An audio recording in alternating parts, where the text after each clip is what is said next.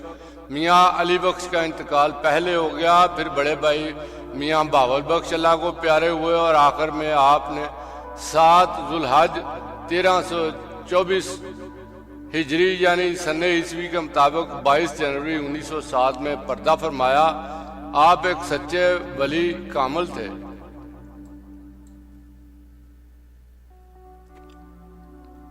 آپ اپنے بھائی میاں بہاول بخش کے ہمراہ قریبی قصبہ سموال شریف میں حافظ محمد علی کی درسگاہ میں تعلیم حاصل کرنے کے لیے جاتے رہے، جہاں درویش صرف استاد حافظ ناصر الدین بھی پڑھایا کرتے تھے، جنہوں نے آپ دونوں بھائیوں پر خاص توجہ فرمائی اور آپ کے دلوں کو دینی علوم سے منور کیا۔ اس مدرسہ میں میاں محمد بخش اور آپ کے بڑے بھائی میاں بہاول بخش نے فقہ، منطق، حدیث اور قرآن کی تفسیر کے علاوہ عربی اور فارسی زبانوں کے ادب کا بھی گہرا مطالعہ کیا۔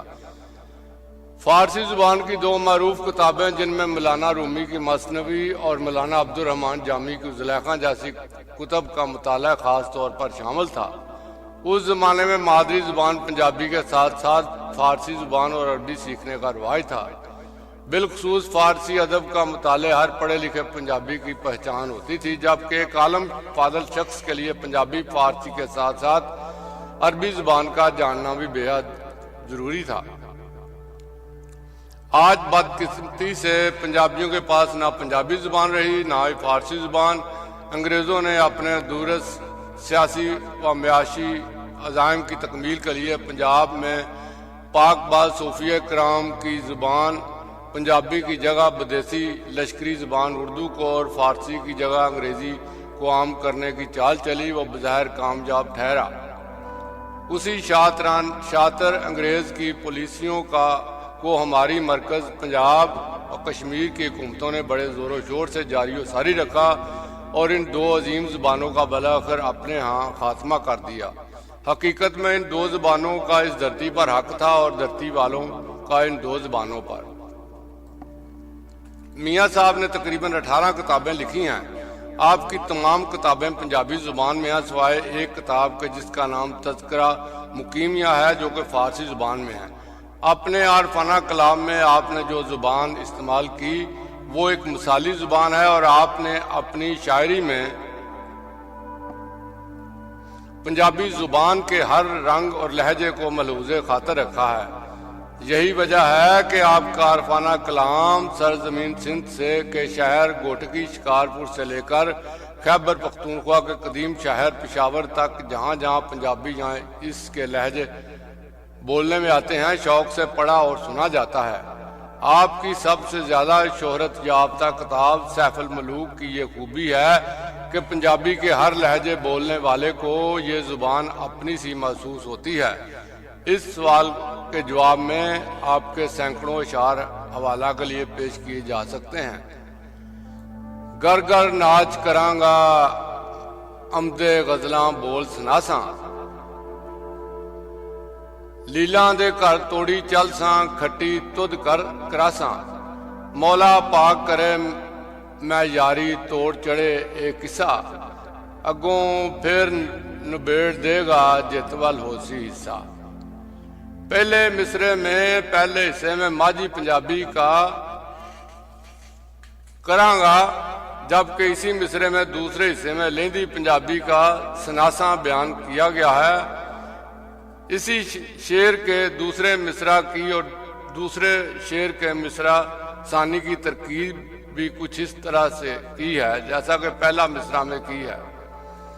ایک عام روایت ہے کہ بابا جی شکر گنج کو کسی نے کینچی تحفہ میں پیش کی۔ آپ نے فرمایا مجھے کینچی نہیں، سوئی اور دھاگا کی ضرورت ہے، ہم کاٹنے والے نہیں جوڑنے والے ہیں، ایک دوسرے کو ملانے والے ہیں۔ میاں صاحب نے بھی بابا فرید شکر گنج کے نقش پر چلتے ہوئے ماجھی، پوٹھواری، ہندکو، ملتانی، باول پوری، پہاڑی و گوجری کے الفاظ و تراکیب کو نہایت ہی خوبصورتی کے ساتھ اپنے کلام میں سمویا ہے۔ دل کو لگنے والی بات تو یہ ہے کہ لہجوں کا جس عمدگی کے ساتھ آپ نے ملاپ کیا ہے، اس کی مثال آپ سے پہلے کم ہی ملتی ہے۔ اگر کبھی پنجاب سرکار کو خدا ترسی آئی یا دانش کی معمولی سیوی کرن عطا ہوئی تو امید کی جانی چاہیے کہ وہ پنجابی زبان کو اسکولوں میں ابتدائی تعلیم کے رائج کرتے ہوئے حضرت میاں محمد بخش کے اسلوب تحریر کو مد نظر رکھے گی۔ میاں محمد بخش کا تعلق سلسلہ قادریہ سے تھا۔ سلسلہ قادریہ کا آغاز عبد القادر جیلانی گیلانی سے ہوا۔ یہ سلسلہ باقی کے تمام سلاسل تصوف میں سب سے افضل اور اعلیٰ خیال کیا جاتا ہے۔ آپ کا جسد خاکی کھڑی شریف میں ہی آپ کے روحانی مرشد حضرت پیرا شاہ غازی قلندر دمڑی والی سرکار کے مزار کے جنوب میں چند قدموں کے فاصلے پر دفن ہے۔ آپ نے چونکہ اپنی زندگی کا اکثر حصہ دربار کھڑی شریف کی چوکھٹ کے پاس گزارا، اس لیے آپ کی دلی آرزو تھی کہ آپ کو اسی دربار کے احاطے میں دفن کیا جائے۔ اس خواہش کی تکمیل کے لیے آپ نے اپنی حیاتی میں ہی ایک قبر یہاں کھدوا رکھی تھی۔ میاں صاحب پیدل مسافت طے کرتے ہوئے گرمیوں میں پنجن پہاڑ کی چوٹی پر جایا کرتے تھے۔ وہاں بھی آپ نے اپنی قبر کھدوا رکھی تھی، جس کو بعد میں مٹی سے بھر دیا گیا۔ اس قبر میں آپ کی گودڑی، دانت مبارک اور عصا مدفون ہے۔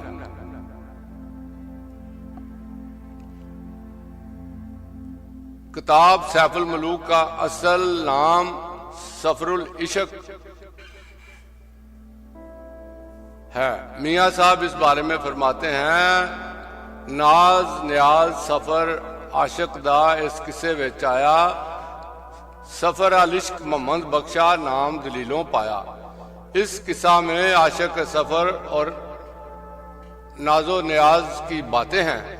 اس عاشق پاندی شہزادے کے عشق کے سفر کی بنا پر میاں محمد بخش رحمت اللہ علیہ نے دلیل کے ساتھ اس کتاب کا نام سفر العشق رکھا۔ قصہ سیف الملوک اصل میں عرب دنیا کے داستانی ادب کی معروف داستان الف لیلا و لیلا یا 1001 راتیں میں سے لیا گیا۔ داستانوں کے مجموعہ الف لیلا و لیلا کا شمار دنیا کی سب سے پڑھی جانے والی کتابوں میں ہوتا ہے۔ اس داستان در داستان کی تخلیق کے پیچھے ایک ساسانی بادشاہ شہریار کا قصہ ہے جو اپنی ملکہ کی بے وفائی کا انتقام اپنی سلطنت کی تمام کنواری لڑکیوں سے لینے لگا۔ آخر کار اسی کے ایک وزیر کی بیٹی شہرزاد نے بادشاہ کو راہ راست پر لانے کا تہیہ کیا۔ اس نے بادشاہ کو داستانی سرائی کے سلسلہ میں ایسا جایا کہ وہ ہر رات کہانی در کہانی کے نشے میں ڈوبتا چلا گیا، اور اس طرح 1001 راتیں وہ کسی اور دوسری لڑکی کو اپنی خواہشات کی بھینٹ نہ چڑھا سکا۔ وزیر زادی شہرزاد نے اپنی دانش و حکمت عملی سے شہریار کے نفسیاتی مرض کا جہاں علاج کیا، وہاں دنیا ادب کو ایک بہت ہی نادر کتاب تحفہ میں دی۔ عربی میں اس کتاب کا پہلا ترجمہ فرانسیسی دانشور اور محقق انٹوین گالا نے 1704 میں کیا، پھر فرانسیسی سے دیگر زبانوں میں یہ قصہ منتقل ہوتا چلا گیا۔ غالباً 1706 میں جو انگریزی میں پہلا ترجمہ الف لیلا و لیلا کا شائع ہوا، وہ اسی فرینچ ترجمے سے کیا گیا۔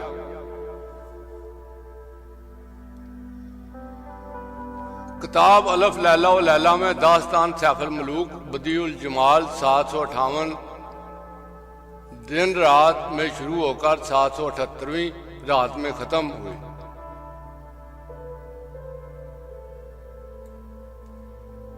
میاں صاحب نے یہ قصہ فارسی زبان میں پڑھا اور پھر سے پنجابی میں منتقل کیا۔